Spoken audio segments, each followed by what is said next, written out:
Hello mga kaguro, dito po kami ngayon sa Taal Bistro at kasalukuyan po kami nag-celebrate ng birthday ng aming principal. Dito po namin siya dinala sapagkat napakalinis, napakasarap ng mga food, napakabait ng mga crew. Sadyang babalik-balikan niyo po pag nakarating po kayo dito. Masaya po kami sapagkat nakita po namin talaga ako po ang kaligayahan ng aming punong guro na si Ma'am Moni.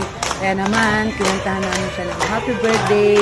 Kasama-sama kami lahat dito, walang absent.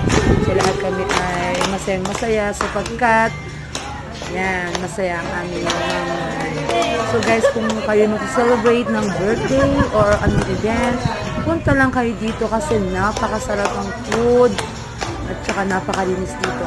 Higit sa lahat, mababait ang mga crew.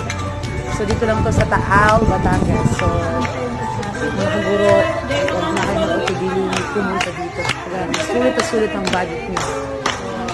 Kaya naman, dito namin naisipang dalhin si Mami. Talagang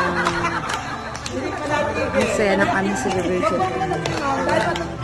Sulit. So, bye mga kaguro. See you next time. Bye.